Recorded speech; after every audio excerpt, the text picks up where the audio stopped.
everything, which I know she thought I was a weirdo. And I am, but I wasn't that kind of weirdo.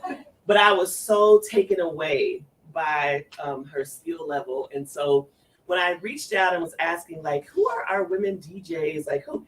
DJ Doop's name came up so many times. And I was talking to my husband, who was a musician, and he was like, "Oh yeah, she's like everything." I'm like, "Why did I know about? It's like, why did I know about this?" I'm not really on the hip hop scene, so that might be a part of it. But can you go back one? You may not be able to. No worries. Go back around. Yeah, it'll go back around, but you can take a picture of the QRL if you want to follow DJ Doop. And then this is MC Storm as well. She goes by MC Storm, and so this is where you can follow her on SoundCloud, Instagram, and also email.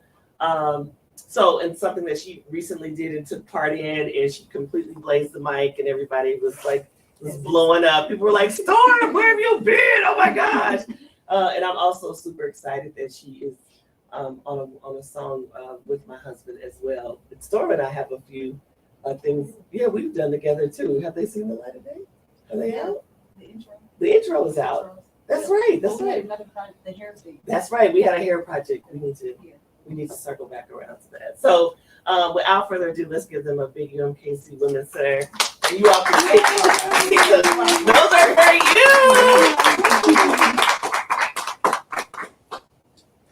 All right, so I'm gonna fire a bunch of questions, and then you all can answer them both or pass, or and then I have about 87 questions. Just kidding. And then I'm sure people may want to, like, if we have video or something like that, and we can pull up. I know obviously you're not gonna be DJ Doop right here, but then I don't know. We might get the freestyle session going on. We never know. Yes. So how did you all get involved with hip hop? Well, first of all, what was your initial impression of the film, of the first part of this docu-series? I kind of knew a lot of the information. It was like little tidbits that I kind of learned from the documentary, but I'm gonna go back home and watch the rest of it. Did you already show here? Yeah, we showed the first part already, but there's 4 parts. But we only had time to show the first part because they're each about 50 minutes. So that was from 3 to 4. I want to see that. Yes, it's really good. You'll enjoy it. I guess my impression of it, I would have preferred them to just. I would have loved if they would have focused on like the early hip hop and not go back and forth. It was kind of confusing. They kept going back and forth. But yeah, other than that, I think it's pretty good though. Yeah. Yeah, I felt like that too for people who were being introduced for the first time, because when Chelsea and I were trying to decide which one we wanted to show, it really was like we wanted to make sure that we were like, well, this is kind of the first one is good because it's all encompassing and showing, MC Shot Rock and all that. I think what I'm thinking is that interactive thing, which is like you don't want to lose the young people, so you kind of throw in, you go back and forth, and you kind of hope that they will do their work. But I thought it was put together really well, right? Just like visually, a lot of clips and treatment to it. But yeah, okay.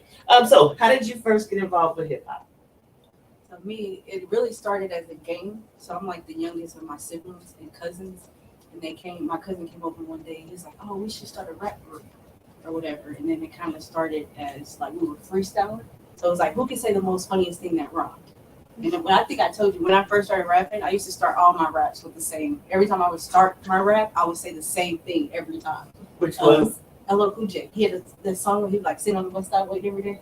So before I went into every rap, I would say sit on the bus stop waiting every day. But then I would start to go to rap. But yeah, it really started as a game, the freestyle, to see who could say the most funniest thing that rhymed. And then from there, I started writing. And then when I started writing, then I started performing, and I would say something, and then people would like say, "Oh, I felt that." And sometimes I'll create a story I've never even experienced. But when people would come to me and they say, "I felt that," and I'm like, "Yeah, me too." But I'm thinking, I never had that happen. But so that's how it started. How old were you? Probably like 10.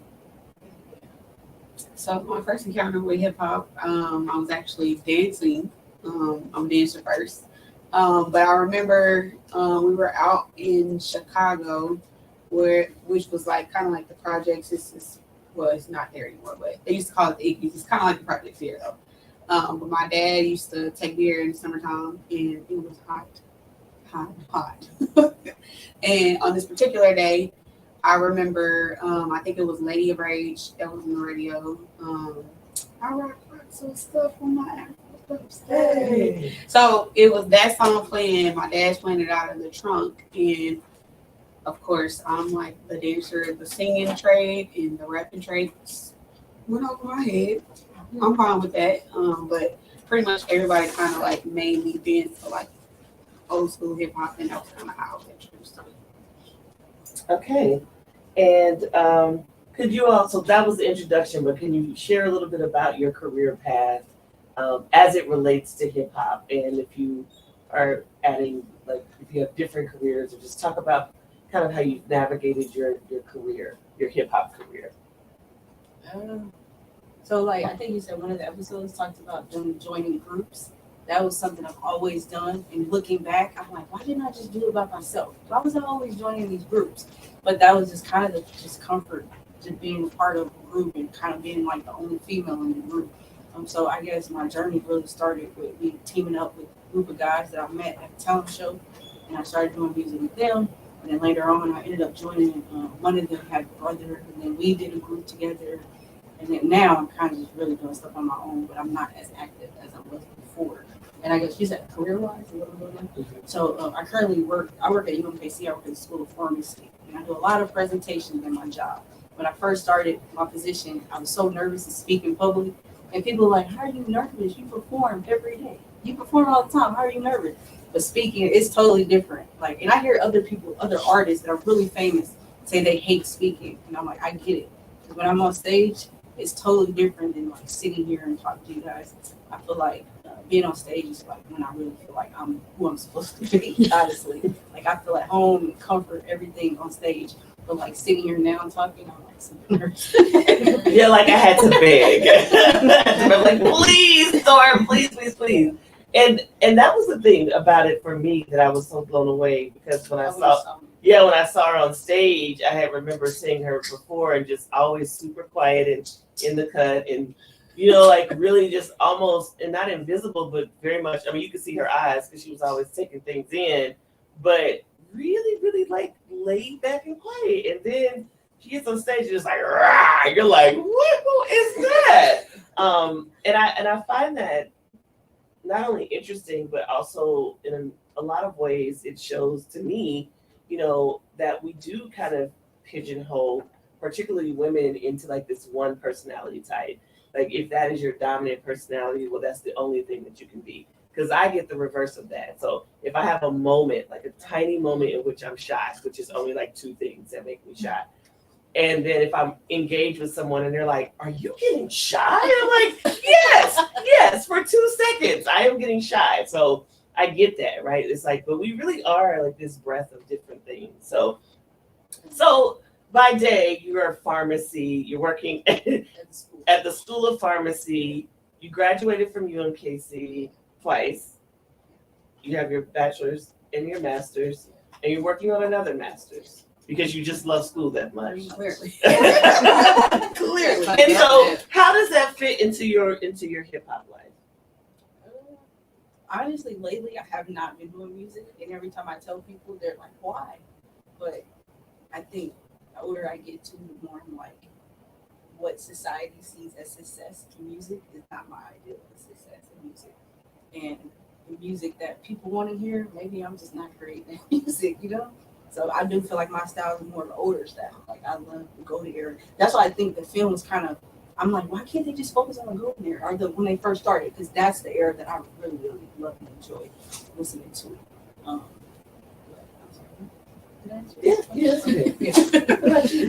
So with me, I'm gonna start in college because before that I was all over the place. But college, came to school. I actually started off in nursing. Earned my first F, first hand. This is not for me. Went on. I went and took a television and radio performance class with Peter Morello. I don't know if he's still here or not, but yeah. it was him that told me, he was like, you have the personality for radio or television. I'm like, I don't like makeup. Not about that life. Not doing that. So did radio. Ended up getting a radio internship at Hot 103 Gems and was also doing new letters on the air with Angela Elam. I don't think she does the show anymore. Yeah, okay. So I did that. While I was doing that, I was doing a show on K-Roo, which is a student radio station here. I started doing my own show there, which is how I met her. I met, pretty much my show was centered around local artists, entrepreneurs, people that didn't have a voice. I wanted to give it to them. Best way is college. People go to parties. People want to go places. People want stuff for free. People want to just do whatever outside of school.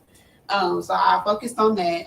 That was how I was able to kind of build my following with the local scene as far as artists and singers. And then we'll fast forward to my junior year. I ended up starting my DJ business unofficially, illegally. Yeah. So I started formulating my own DJ business where I would focus on me doing events. Started with Greek parties here first, and then kind of like trailblaze my way elsewhere. After graduation is when I really kind of like took a run with it. I started doing my own podcast on YouTube. Stopped doing that. Then I started DJing for Brian B. Shannon. I was opening for him at this place called Empire Room, which is no longer there. It's across the street from Brick House in Martini Corner. Started opening there, left from there, and ended up kind of like just building my brand off word of mouth. So any bookings I was doing, I'm just like, hey, tell 3 of your friends, like I do this X, Y, Z, and that was just kind of how I built my brand. So now I tour with Krizz Kaliko, and I'm the official DJ for his label. I DJ for the Casey Current, which is the women's soccer team here in Kansas City. I'm a mix show DJ for 107.3 and other stations outside of Kansas City. That's awesome. So what I love about what both of you all are saying is that like your student path here at UMKC is directly related to what you're doing today, and not necessarily just in the classroom, but some of the other things that UMKC offers. So if there's anything I want y'all to kind of really pay attention to as students, it's that like your student experience really is what you make it. Yes, it's impacted, and it should kind of help in whatever your career is starting, or it could, right? When someone says, hey, you should think about that. When you have a professor or a professional here say, hey, you've got a thing for that. Pay attention to that, because they see so many college students year after year after year coming through. And when they see something special in you and they mention it to you, they're being serious about it. So that is so awesome that you, what do you mean by illegal? Why? So, because I feel like that's. I guess it wasn't illegal, but I wasn't really a business, but I was saying I had a business. Oh, okay. You were. I was setting the foundation. You were over your promotions and marketing for your. See, that's an entrepreneur. We call that marketing yourself, right? Okay, so what would you consider your biggest musical influences? Oh, are you okay? So, in my perspective, are you meaning for DJing or just in general? It could be however you want to go with that. I would say Missy Elliott is one of mine. Queen Latifah for sure. Yeah, those are going to be my big two. Tupac. That's a really big. Like, I love me some Tupac, but it's really not music. I think him as a person, and when I listen to him speak, how smart he was and how young. I'm like, he was put here for a reason. So yeah, he's a big influence. I love Biggie Smalls, his wordplay. Slick Rick, I feel like he's one of the best storytellers in hip hop. I really like the golden era hip hop. So KRS-One, MC Light, those people that really started hip hop. So I did a play a few years ago where we looked at the golden era hip hop and we compared it to today's style of hip hop. But when writing the play, I'm like, I can't be so biased because I just love the golden era. I didn't want to like make the new era look so bad, but the play came out pretty good though. But yeah, I would say those were probably my biggest influences. I forgot about the play. That was on the bus. Yes. Train. On the train. That was an amazing play. That's right. So she wrote this play, and it was a like kind of like an old school, older gentleman meets a younger guy, and then they talk about music, right? That's the whole premise. So interesting enough, you mentioned one woman as your musical influence, and like all these guys. So I'm always like, Storm and I have these great conversations, and I never forget. Remember that when I lived over there on Campbell, and I was like, listen to this, and I was so excited because I was like, have you ever heard of this particular? And how we come into hip hop, right? So I don't know, is there an age difference between you two? I think like a couple years. I'm probably over you. Oh yeah, Okay. Not that much. But it's significant in hip hop, right? So how you enter it, or if you enter it 5 years before, and what that influence is, like, so depending on who is listening to it or how you entered it, it does make a difference in what ends up being the crucial kind of like foundation of it. So then my next question is, what, if anything, would you have changed in your musical career? I think I kind of said it. I was so focused at the beginning of joining groups and teaming up with other artists that I should have really been connecting with people that didn't want to be on stage. I should have been looking for people that wanted to promote, or people that wanted to engineer, or people that wanted to DJ. But I kept linking up with other artists, and really like we're competition. So so I should have been networking with people that didn't want to do what I wanted to do. And the stuff that I wasn't strong in, like the business side and all that, those are the people I should have connected with. But I think the only thing I probably would have changed is have a lot more female influence when it came to my career. I came up under a lot of male assholes, but I'm glad I came up under them because I mean they built me for the industry I was in. They knew, it's gonna be 10 times harder for you, so we're gonna kind of stray away the bullshit and kind of throw you to the wolves that way. So I kind of came under the right people, but I feel like I would have appreciated it more if I would have had more female influence in the same industry early on. I think it's interesting that you say that, because when I met Storm, and I'm a poet, so that's how we met. She's the rapper, I'm a poet. We had two different audiences, two different scenes, and I was like so serious about supporting Storm as a solo act. I felt like the men that she was around were just dragging her down. I can say that's my opinion, that's not yours. I felt like they were dragging her down because they were not as ambitious as her. She was ready to record, ready to tour, ready to put stuff out, and they were like always just kind of being single men, right? And she was younger, but then when it came time to get serious, they like always looked to Storm to lead it. And I was like, you were doing all this work hurting cats, girl, do this on your own, make your own album. And it was interesting because when our friendship started, I feel like it was like this overarching thing, as if I was being predatory. Do you remember that? And how they were just like, man, don't even listen to her, Storm. It's us. And I'm like, no, y'all are whack. No. And so this idea about like what you were saying, it is something that can be incredibly scary for men in male-dominated spaces when women unite. And because they know what that means, right? And you're already in this male-dominated industry. And so I think what you said was so powerful about like, why didn't I get with somebody who's good in marketing, or a DJ, or a B-girl? We could have been doing that. And now that's more popular. But I feel like so much of what you were trying to do, it was like, I don't know, it was like you were just climbing this mountain with 80,000 bags. And if you had come up during this era, it would have been really different. And so that kind of goes into my next question, which is, what has been your experience as a woman in the hip hop scene and in Kansas City, but if you've been other places too, and then did you relate to the documentary in any way? Yeah. I'll go first. So I'm gonna go do a good and a bad. So I'm start off with good. I feel like I came up in the right era, but as far as kind of what Storm just said, like I wish it would have been a lot more people as far as helping me with marketing and just having like a straight team, kind of sort of would have been great. I feel like the foundation that I came on with, the people that brought me up kind of trained me or kind of prepared me to kind of be out there and kind of network with people that I needed to.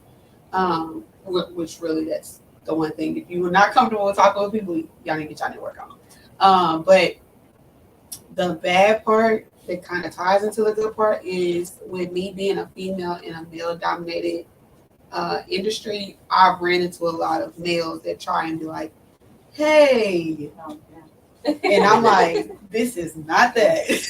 This ain't that at all. But I feel like you as a person, you would have to go through something to kind of react to it the proper way, if that makes any sense.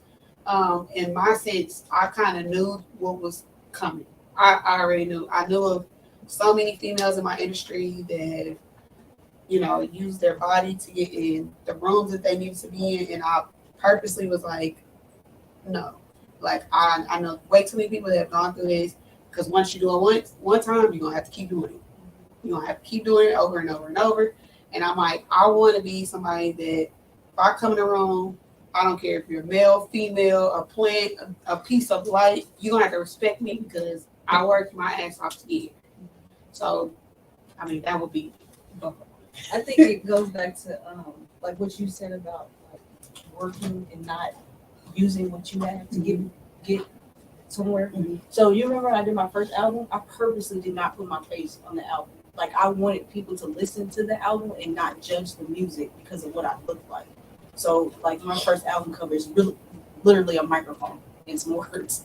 Because I'm like, no, I want people to hear me. I want them to hear what I'm saying. And I think my experience has been being the only one. So a lot of times when I was doing shows or performing, I'm like the only female there, or I'm the only girl in the group. So that is something that I feel like now, you know, I honestly don't listen to a lot of hip hop music, but like some of the ladies that were in there that was rapping, I'm like, okay, I've heard of her, but I never really heard her music. I do feel like now there's more women than there probably ever been. Like, it was some movie I was watching or series, and it was a lot of women music, like hip hop. I'm like, who is she? Who is she? Like, it was so many different women music being played. So I think now, like if I was starting out now, I think it would be a different type of atmosphere of being able to like connect more. And maybe it was just my view, but I felt like even when being the only female in the group and then you see another woman, it was never really a connection type of thing of like, oh, we're gonna really build together. We may talk to each other, but it ain't. I probably would connect with the dude before I would have connected with the woman on the song or something. So yeah, I would say there's a lot that they talked about that I'm like, oh, okay, that was somewhat my experience. But also goes back to I never wanted to be about what I looked like. Just wanted people to. So I would get offended when people like, oh, she's a dope female MC. Like, no, just say MC. Yeah. Like, I'm a dope MC. That has nothing to do with my gender. That becomes always the big question, right? For groups that are historically ignored or underrepresented. And, you know, for me, I'm like, I wear that proudly. Oh, like, yeah, she is a female this. I'm good with that. Oh, she's a black female this.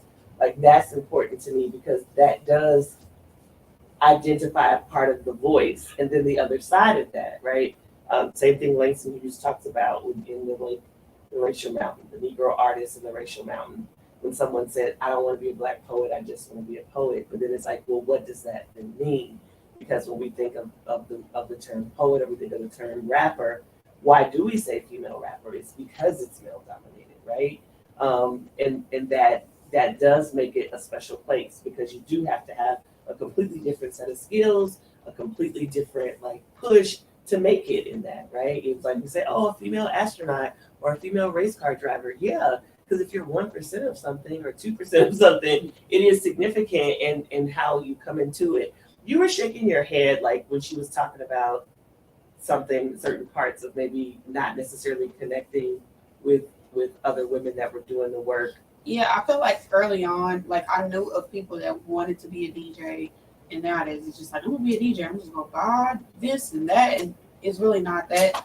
But I ran into a lot of issues where it was females wanting to rap, and I could just tell by the way that they were just reacting. They just wanted to be around. it wasn't necessarily that they actually wanted to do that. They just liked to be in the atmosphere or around people that was actually doing things. Mm-hmm. So the entertainment aspect versus the artistry, right? Yes. If I could interject, I also think what you guys are saying is really important because, like, on social media everywhere nowadays, we're seeing pictures of like Flo Milli and like a group of other Black female rappers. Like, they're hanging out, they're doing stuff together outside of just working together. Mm-hmm. And this is really like the first time that we've ever seen that. Like, even Nicki Minaj, for example, she's not super cool friends with like a bunch of other female rappers, right? Even Cardi B, who came just a little bit before, but she's still a part of this era. There's not a bunch of that.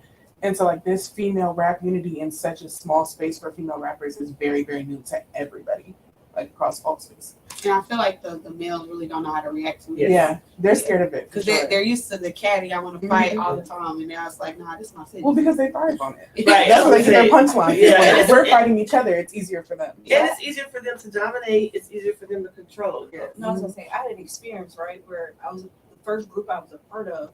It was this girl that went to so they all went to the same high school. The guys that I was doing music with. This girl went to their high school too. They literally made us go against each other. Mm-hmm. And but I was so naive and going into it. They're like, "Oh, Storm, you should write this song about her." I'm like, "Okay." "Oh, she said this about you." "Oh, okay." So me and this girl never met this girl, never had a conversation with her. Like, I really had no reason to be upset with her. We literally were going back and forth beefing with each other. I don't know if you remember, I had talked to you about it. And he's like, "You should reach out to her." So I ended up reaching out to her. This was a long time ago. And just saying, like, I don't even know what was we into about. Like, I apologize. And then the crazy thing about it, the guys that told me to go make this song about her, they became friends with her. Yep. And then I was. Yeah. So, and I think that's really powerful, right? When we think about the patriarchy, because people think we just throw that term around like, oh, the patriarchy. It's like, oh, you just blame it on the patriarchy. But it does have this thing where it's like keeping women separated is the most beneficial thing. Because if we're unified, then guess what happens? Oh, we're more powerful, or we have each other's back. And so, like you said, this show not only, and men have crews. I mean, the Wu-Tang Clan would go on stage with 26 people every show. I don't know how any of them got paid. Like, it was like Earth, Wind, and Fire for hip hop. Like, it was always a ton of them on stage. And that sense of brotherhood, but also that sense of competition was celebrated, and it was encouraged in men.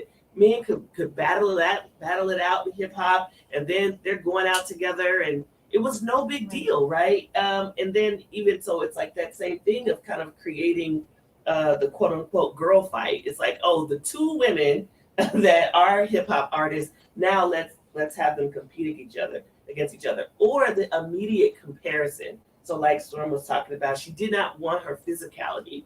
And it wasn't about having low self-esteem. It's like, just look at the craft, listen to the work, quit having this fixation on my appearance. So I will say for me, like, that is probably one of the very tough aspects of kind of the current hip hop, which doesn't seem so rhyme related. And I think that's probably where you and I are the same. Like, one of my favorite lyricists, well, one, it was MC Light's voice. Was how she used her voice, and I really love. I was like, oh my gosh, like, she has a voice like butter. And then Rakim, just the articulation and creation of the words. And my nephew was a huge Rhapsody fan, so he knew of her years before she made it big, because he's big in underground rap, like that's his thing. But also this thing which is very celebrated. So like the personality trait that Storm conveys on stage is definitely, and I remember that era when people were telling you that you needed to dress sexy. Do you remember? Yeah, I went to that phase. Yes, so you went to that phase too, right? When everybody's like, oh, Storm, you need to dress sexy. She was like, okay, well, somebody dressed me, and we were like putting her in all this ridiculous stuff, which I'm sure I never wore none of it on stage, because I'm like, on the stage, I have to be comfortable. Right? People are looking at me. That's the last thing I want to be worried about, tripping or falling. So. Exactly. And I purposely turn down gigs when they be like, you have to wear, oh, well, you're going to have to put somebody else. Yeah. Get somebody else to do it. So would you say this picture is an indication of how you look when you're... So honestly, no. When I used to DJ, I used to wear like baggy pants, baggy t-shirt, hat. Sometimes I'll wear a fitted shirt, but like this shoot was actually like 2 years ago now, and I purposely like wore grown. I wanted to channel grown woman, but not too much skin. So you definitely achieved that. I mean, it's like, I'm in it, but I'm respectful. Yeah. So I was at the Blue Room a few weeks ago, and Tia Fuller was here for the Charlie Parker. She was doing a teach-in. Tia Fuller is she was the saxophone player for Beyonce's all-woman band during whatever tour that was. And so she's always wearing 6-inch heels and mini skirts and tight shirts and things like that. But her body she unapologetically was feminine and female in that sense. But when she hit the stage, it was like her seriousness. Like everybody was like, oh my gosh, she's the most amazing. And it was beautiful to watch her balance that, because obviously jazz is still male dominated, not only vocally, but definitely on the instrumental level. So do you all do anything to bring other women into the craft, or how do you see yourself now that both of you have been in this for a long time, right? You said something really powerful, like, hey, you don't need to like being able to distinguish. And I mean, have you had a chance to pass that information on, or do you even see yourself needing to do that for other women? Yes, well, in different aspects, yes. So I'm in newer spaces than I was 10 years ago. So now I'm more of kind of the uplifting voice, because I know when I was coming up, outside of the men that I came in the industry with, I was kind of like soul searching. Like, where would I fit in? What do I need to do to get in this avenue? Or who do I need to talk to get here?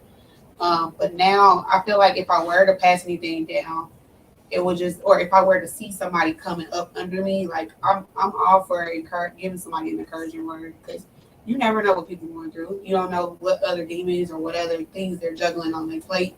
And even if I just give you like a word of encouragement, like that can guide you in the right direction. But honestly, I'm an open book. If anybody wants to reach out to me, I'm like all for it.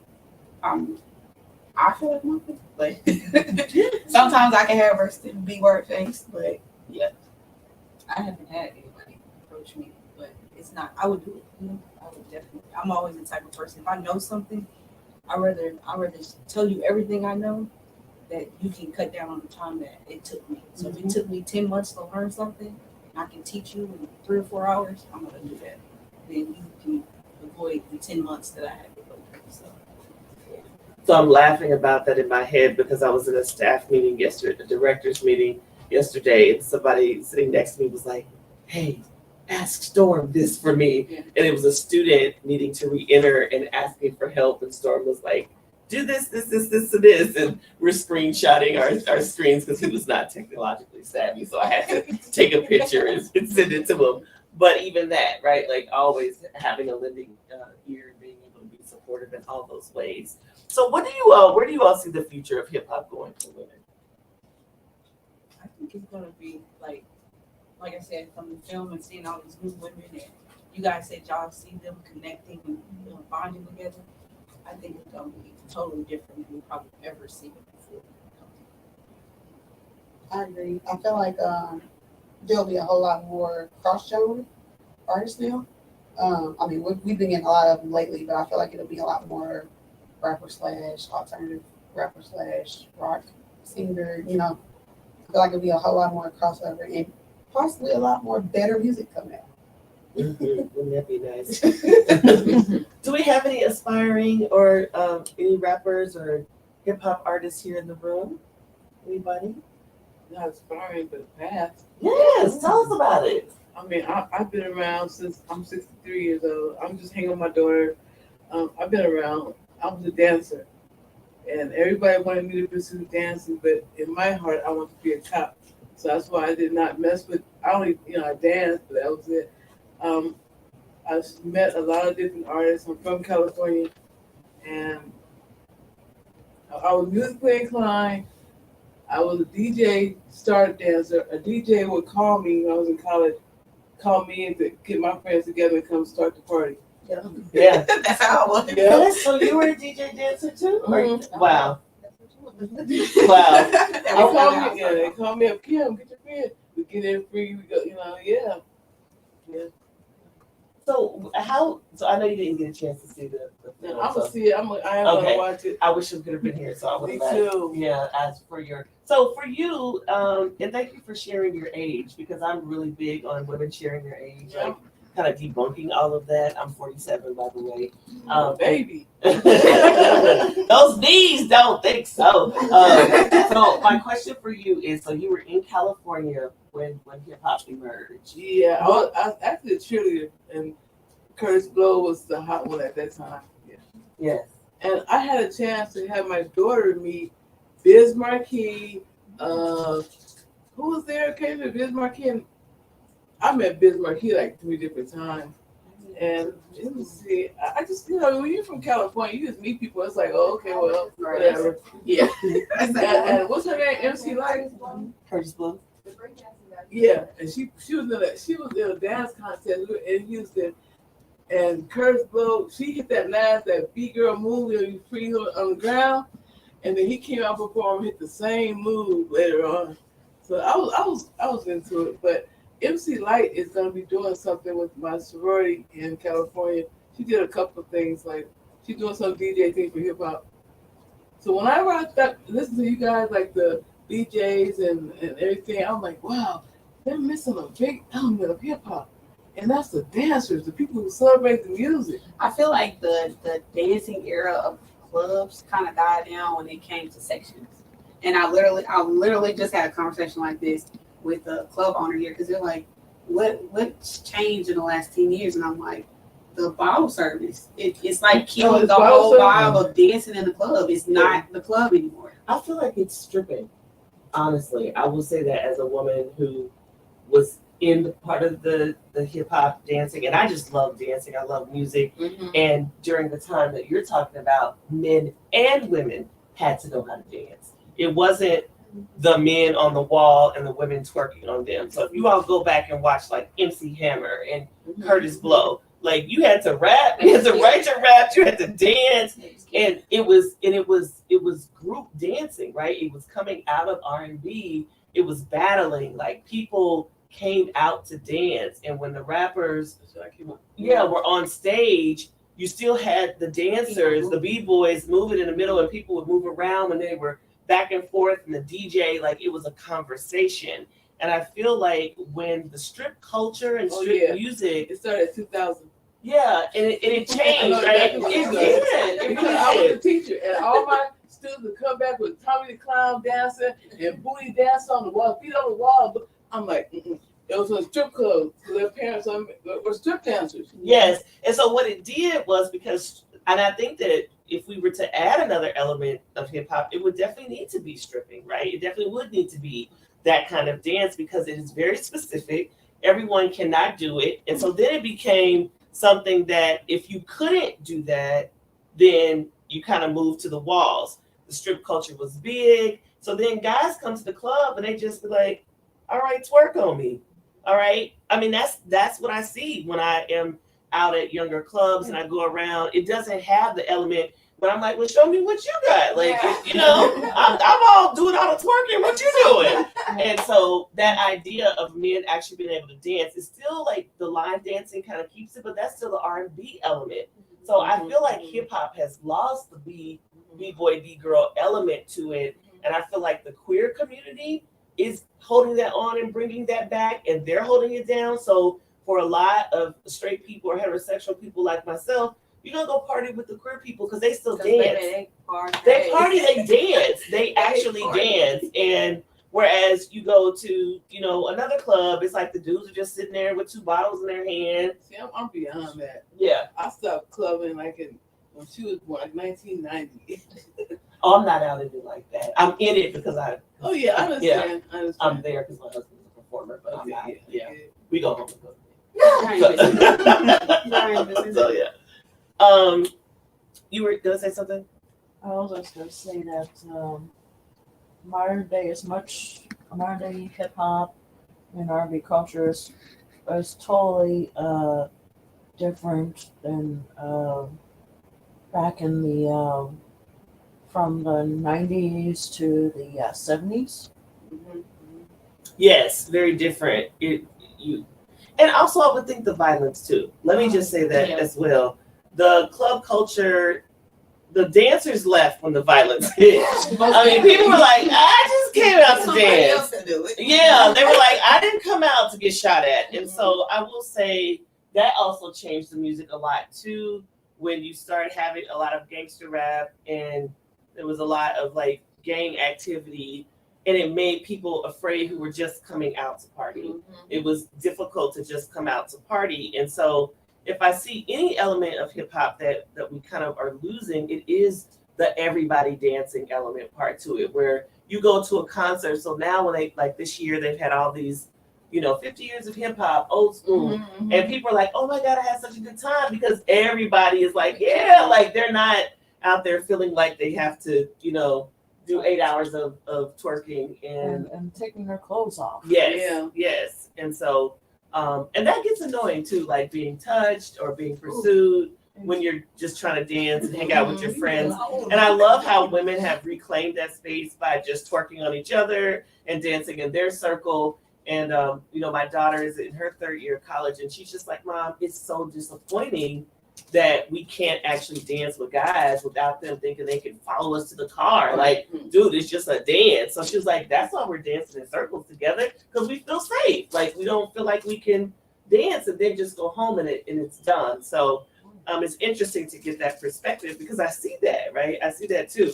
And I'm definitely not trying to shame women who are dancers or strippers, because I'm not. I'm just saying that culture made its way out into the clubs. And when it did, I feel like it definitely changed with how men and women relate to each other, and as far as like how they dance and how they interact. Yes. See, one thing I'm aware of because of my age, my mom was I don't think they stripped, but she was a club dancer where she put on a bikini, got this little cage and danced around, Yeah, they right? still have those. In Oh. like Miami and bigger cities. And so she did, my mom, that was her dance, some kind of booty dance, right? And so it's been going on forever. The difference is the level of clothing, being almost totally naked, G-strings, I don't know. I don't even watch it because I don't want to complain about it, talk about it, or down it in any kind of way. It's very demeaning. Yeah, I just don't want to be a part. I mean, not that I'm any better, nothing like that. That's just not my thing. I'm like her. I'm old school R&B, hip hop, rap. I'm old school, and that's what I play in my house. Every now and then I will hear something, but it's not my thing. Yeah, I think it is a difficult thing when we think about like that sway of what is empowerment and what is exploitation. Yeah. And I will say that as a person who is incredibly sex positive, that is still a challenge when sometimes I'm like, okay, but are they ever gonna see you, and like what is this doing? Like I have those moments where I'm like, yeah, that's cool, that's great, like yeah, you're empowered, but otherwise I'm like, but are you? Did someone put you in that? Is someone else isn't encouraging that? Please tell me this was all your idea, and what is leading that idea, right? So like in the way that Storm talked about earlier, which was like, why did I think that I needed to rap against her? Why did I not try to get with other women? Why did I not just go out on my own, initially, right? And so I think that is all a part of hip hop and like the role that women play in making the decisions. If you go out and watch the other episodes, you really get to see that these women were on all these different grounds of it, on the production side, on the organization side, like all of that, and how in many ways they were erased. So before we go, I wanted to ask Storm, did you come prepared, or do you want to play any of your music, or can I play some of your music? Yeah, you can play something. Okay, Yeah. is it? I think she also had a question back there. Yes. Oh, I was just gonna touch on, but you kind Please. of went over it, just like how I remember you mentioned something about the rappers that would come in. It seemed like it was more attention based. I was just gonna say that in my opinion, it feels like they have exploited that realm to now make that like an industry standard instead of like certain rappers who come, I guess, a different way, just from the lyricism. They're utilizing those women to kind of now set the new standard. But then when you kept going with the conversation, I was thinking like hip hop has like almost like a neurodivergency, because remember we did that training together, Yes. and it's starting to feel like it's just splitting into like these different like sections or just silos where like it's just taking its own turn. So maybe it's not being lost. The elements that we don't see, maybe it's just not all centralized because it's taking off in its own ways. And there's a word. It's like changing. It's growing. It's evolving. Thank you. That's the word. Yeah. That's all. And I do want to say too, like, we've had a lot of conversations, and I hope I'm not like spilling the beans or anything like that. But I'm on like the #1 fan. I'm in the fan club of Storm. I'm the president and the founder. And I'm like, Storm, you gotta get back out there. You gotta get back out there. And you're like, well, I don't rap like what's going on now. And I'm like, that's all the more reason, right? That's all the more reason that we don't need to have this singular style, right? This singular, like this is what's in and this is what's out.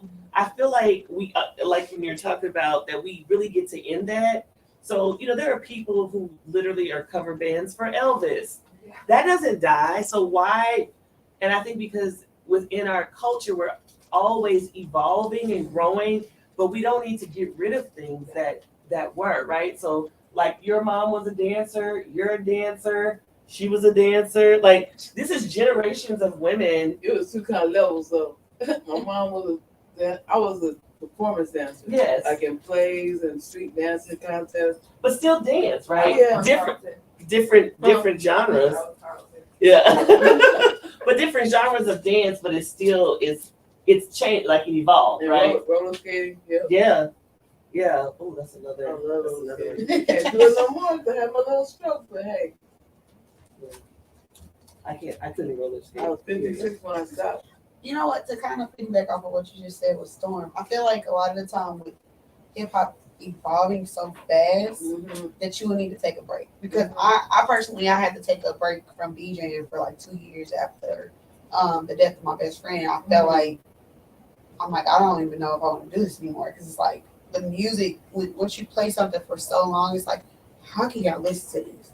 Like now, like people, I know people that will listen to like Rod Wave, NBA Youngboy, and that's all they listen to. I'm like, how are you not wanting to bang your head on the wall from depression and like I don't know. It's like the evolution of it. It's like I still have to play that stuff, but I play that in like small increments. But I feel like with it evolving so much, it's like you gotta try and catch up, but you gotta take a pause. Like, hold on, let me recalibrate myself. Let me figure out where I'm gonna come back in.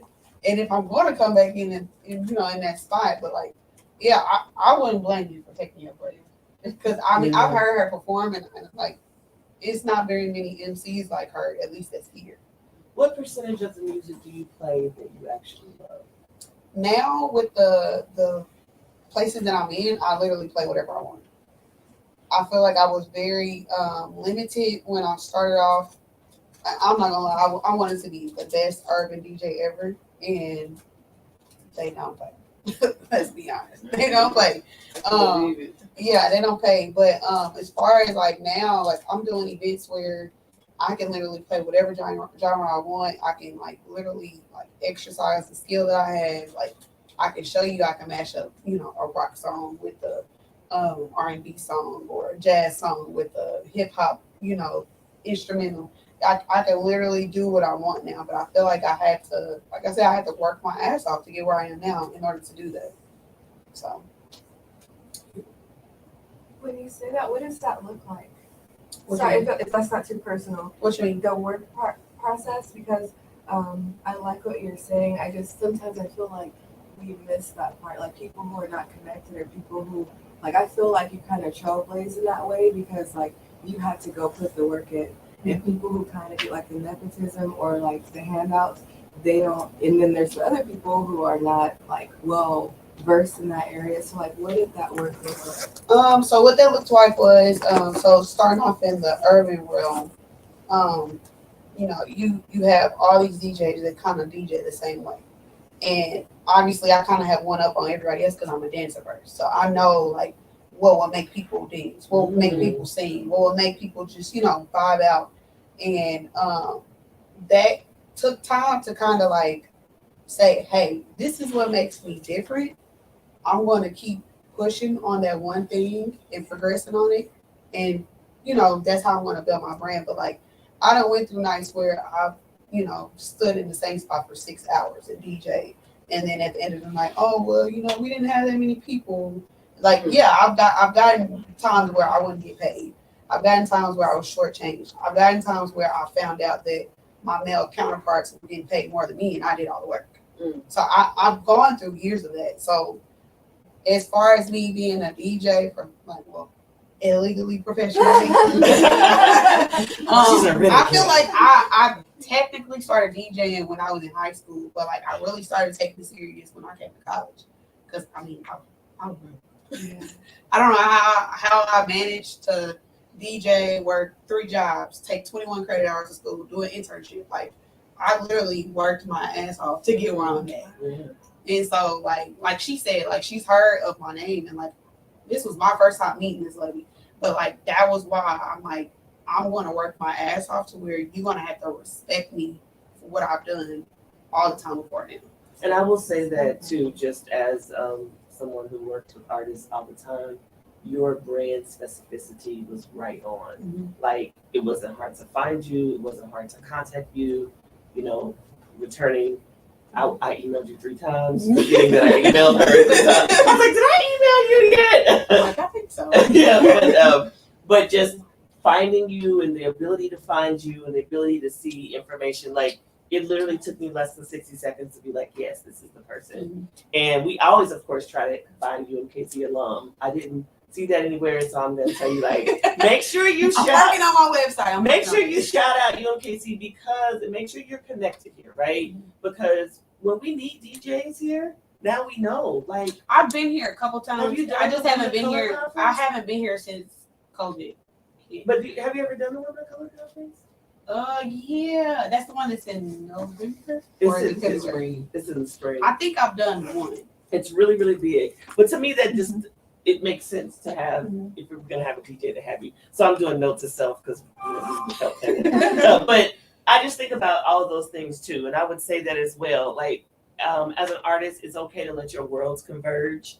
It's okay for people to know at your job that you're a DJ, or let people know, you know, in your art that's what your professional job is, because there could be opportunities within that.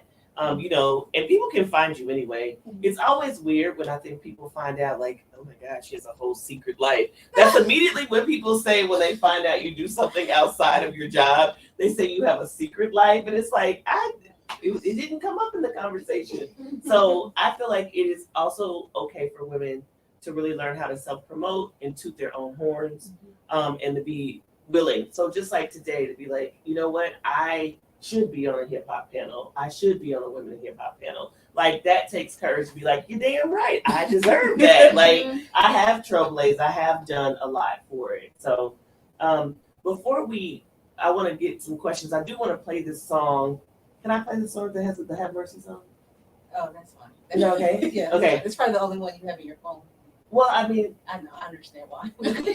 no, that's not why, because I've never erased a text message from you. I can go back to 2016. Her husband is on the song. That's why she has this song. Well, that's why, because I had begged for it. But what it was is that, and my husband works with a lot of hip hop artists, but he is also a lover of the craft, and he's like, I gotta get Storm out of retirement. So that is why she's even on this song, because he was like begging her to please.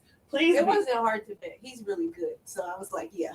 He didn't even think he would do it. He was like, I hope she does it. Like, I was like, she's gonna do it. He was like, okay, will you like pull a favor? I was like, she's gonna say yes. What does he play? He's a drummer. That's his main instrument, but he also plays guitar and keys, and he produces, and he's a singer. So he's like the Warren G. He's on every hip hop book in Kansas City. All right. That's him singing.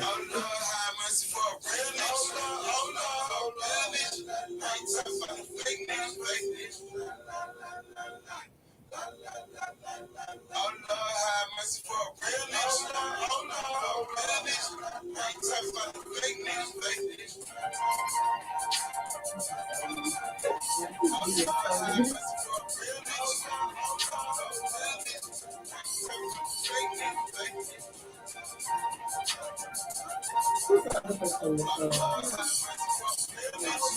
It's two y'all, right? Full gazing, full crazy, lyrics lazy, insane. I'm you sane, you can't race me. Permanent when I ink, no erasing. Even in big six, you can't lace me. No, but I remember way back when the last time I touched 16 with a pen. Had me on some you can only make it if you squat like him. But I was on some miseducate like you. No red half of they rhymes going. For the real, I swear it's like this game been praying on us. The fake pretend. It's obvious the real don't grin. Right now, hit 'em with the minimum. Rain dance on the track, seminal. Big cheap, and leaving the mic smoking. Black Mexican on the border. La Viva Malote, Trinity. Trying to be the Matrix glitch. Y'all better patron this. Yeah, you should went by yourself. Yes. Yes. So that's just a rough too, right? We have a song that we did together. We do. Where is it? It's on the SoundCloud.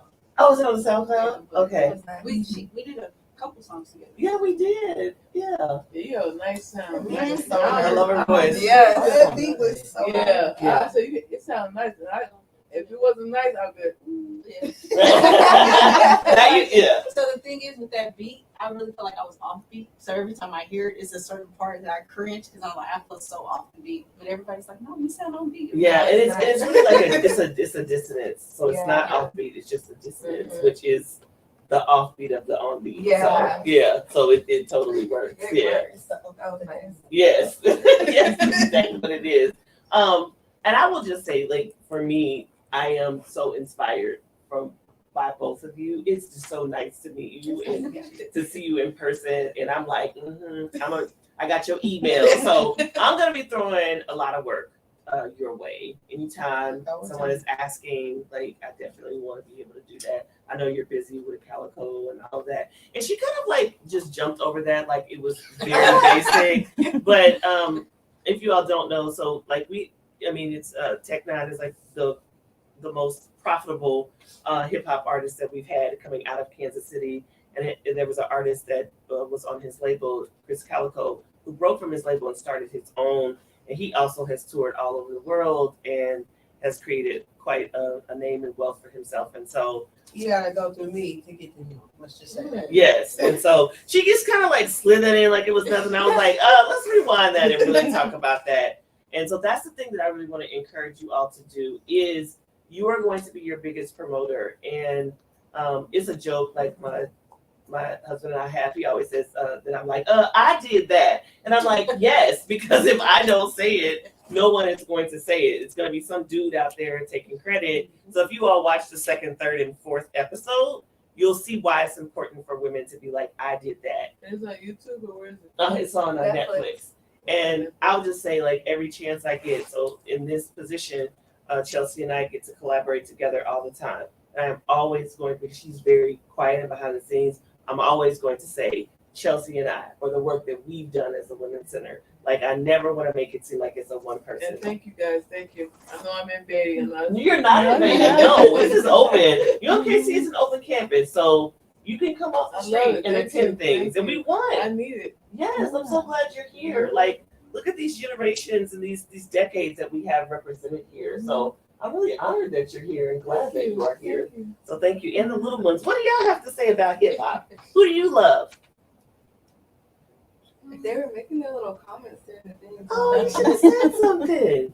I love your hair. Let's talk about that. That's dope. He actually sings and he plays the drum. And would you guys mind if he sings something? I would love it. Would you like to? He's wanna come to the very front? introverted. This is like a very, heavy thing for him, but he has like a nice voice. So I would love to hear it. You want to sit there or do you want to? you can do acapella if you want to. She might be able to give you a beat. You know what? She might be able to give you a beat. In that face, of course. So cute. Do you have Apple Music? Yes. What do you want to look up? By Giveon. Okay. Do you You have better sing, baby. karaoke version? You better sing that Let song. me see. That's like That's your brother? my son. Oh, your son. My grandson. Okay. I have time You for are. security. You want So to we go can- on. Yeah, you gotta do. He's you an gotta do artist.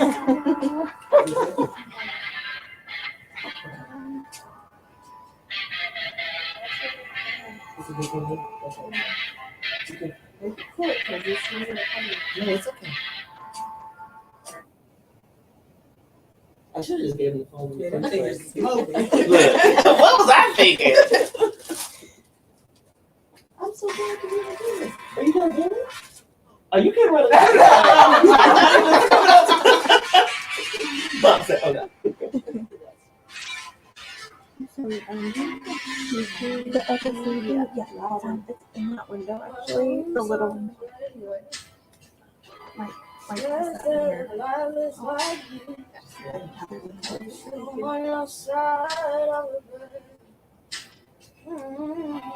Yeah, get in there.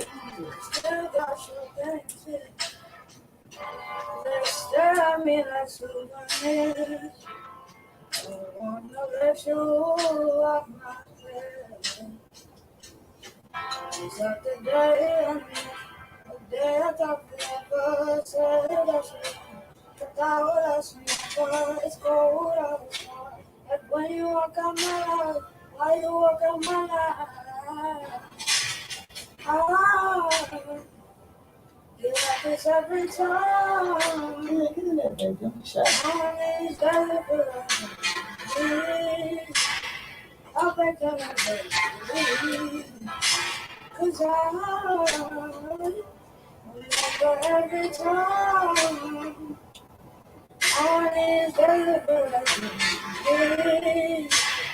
I'll break down my baby. Do you ever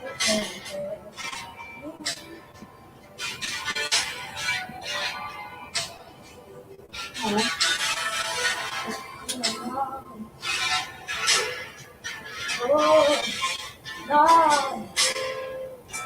I'm building my hopes up like presents on open Tuesday. I still see the messages you read. I'm foolishly patient. Can't discuss the twist of joy. I wanna let you off my head. It's like the day I'm the day I thought forever.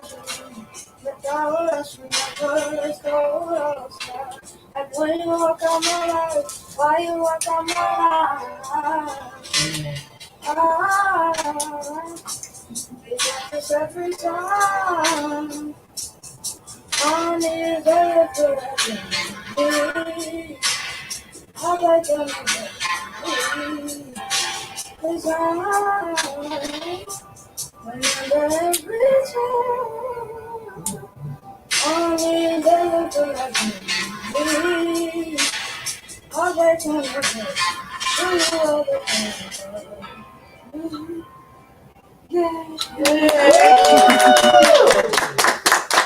Alright.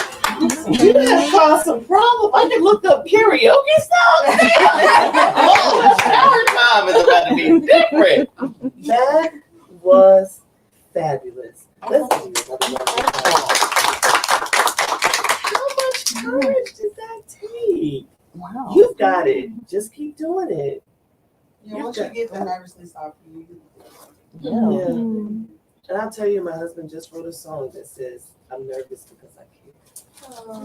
And he was really nervous performing a particular thing, and that's the song that he wrote. So just remember that feeling is maybe always going to be there, but you can go ahead and let go because nobody else can do what you do. Wonderful. Yeah. Well, any other last comments before we let our speakers go? I would like to take a picture with everybody, but yes, go ahead. So I kind of just had one last one, kind of circling back to like the thing we watched and all of that. So why is like hip hop itself and like the 50 years of it important to you, and why should other people care about the history of it as a whole? They're really Yeah. Come on now. I know, yes. Sorry. I think it's important to me because, like, growing up, that's all I did was hip hop. Like I said, I started when I was 10, and I think it really shaped me to who I am as a person. And even just in my profession now, I have to get up and speak and talk to people. But when I first started, I was so nervous, but I'm like, you already do this. You do this performing. But I had to take the skills that I learned performing and doing hip hop. And one of the things I realized what made me comfortable on stage is I prepared. I knew down to a T, to a second. This I'm gonna turn this way, I'm gonna turn this way, I'm gonna say this. So now in my job now, I'm prepared. Like I took that is what I learned from being on stage and performing.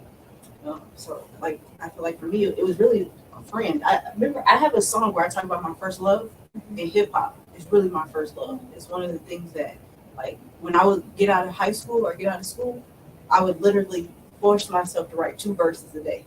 I didn't hang out with friends. Like I always tell people, I never went to prom. I never went to school dances because I would just enjoy going home and writing music. So I think it, like, to be able to have a passion is something that I enjoy doing every day. It definitely made my childhood great.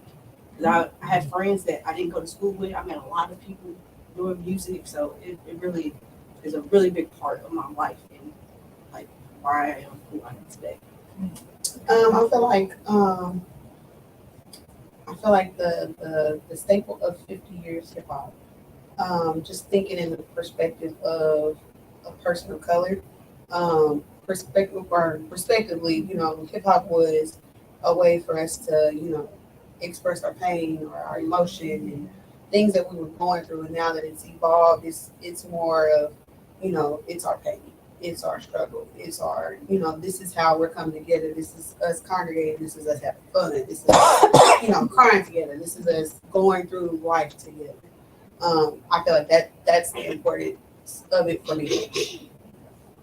Do we have access to any of you guys' work? Yeah. I mean, besides that, like on YouTube or anything? Yeah. My handle on Instagram and stuff. You can search. If you are here for your FSC, the scanner is In that little window in over the there. little window over there. This does count as a FSC that only matters to students. Mhm. And Believe me, I've been on to go. right, so Where- I just it's right over in that little Are we window. saying our ID? I think you have It's to just a scan QR code. QR code that you scan your phone. with your How do you phone. get to the QR code for this event? Oh, you don't? The QR For this code event. is printed off. It's over in that It's window. over So there. that's the QR code right there. Okay. Can you pause that? So then I'll open another tab where it'll take you to my. Yeah. She's a Who's kid. your Storm, right? I'm You DJ. Okay. Pixar. You use that. He's an artist. So should I be using Pixar? I might be dangerous with Pixar. We get a picture. Yes, everybody I take a own picture. it. Yeah. Absolutely. See what? Owns an art gallery. He's a serious artist. Yeah. Yeah. I work today doing art. Yeah. I'm serious. Okay. Well, grab my card and look me up because I'm having them a young people exhibit Yeah. in November, December. So maybe we could get a few pieces in there that you would be up I did to. it with her, but you wasn't probably around. During that. Oh, yes. I was probably just starting You out. remind me of her name. Natasha? For Yeah. sure. Natasha. Natasha? Yeah. Sorry, I know you're Chelsea. I just wanted to. Oh, you're right. Oh, when I first started. Thank you. Absolutely. That was wonderful. So, honey, there's a place for your art for sure.